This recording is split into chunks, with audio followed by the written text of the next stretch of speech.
years as a board member holding various leadership positions within the organization.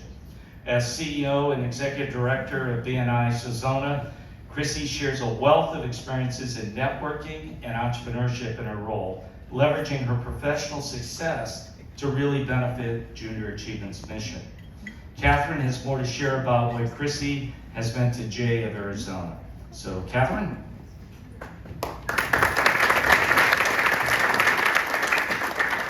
Thank you, Jack. I am just so delighted to be here to help present this award to Chrissie. She is so incredibly deserving. Chrissie is so super passionate about our mission. She's our greatest ambassador in Southern Arizona. She served in every single board role. She is our greatest fundraiser. She has personally recruited over 100 volunteers to teach our programs.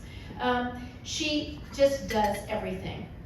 But more than that, when I came 8.5 years ago, as Jack knows, our Southern Arizona district was dysfunctional, to say the least. Fractured, calling JA, USA, talking about seceding from the union. We are no longer going to be part of JA of Arizona. We're going to form our own JA. We want nothing to do with it.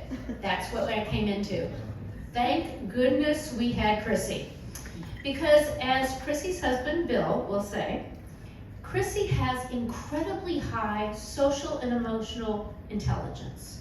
She knows how to connect with anybody and how to influence people.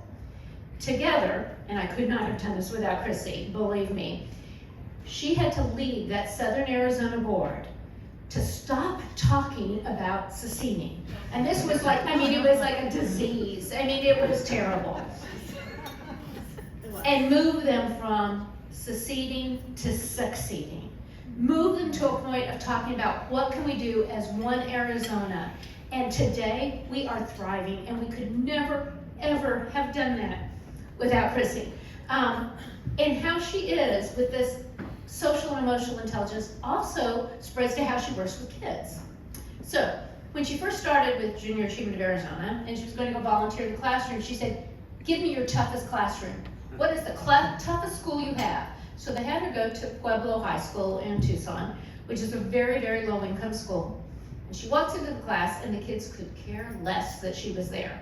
Who is this woman? Because looking at her, they, after all, assumed that she had nothing in common with them. How could she relate to the challenges that they had every day? This was a woman who was there, professional in her nice suit. So Chrissie quickly realizes she needs to connect with them differently.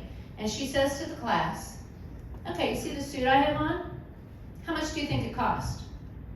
The students say, $300, $100, $500.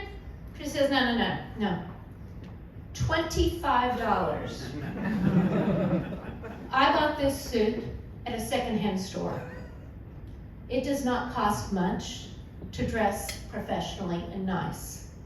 Looking at me, you may not know it, but I come from a similar background. She said, "I grew up in a trailer park. I had nothing. I had a family that didn't always know where our next meal was coming from. I have more in common with you than you may think. But I worked really hard, and I had to scrape and save every last penny to be able to start my business." And those students saw that she understood them. And she connected with them. And suddenly they listened. And Chrissie does that with every group she talks to. And in the last 13 years, Chrissie has personally taught over 600 low-income kids, sharing her story, connecting with them.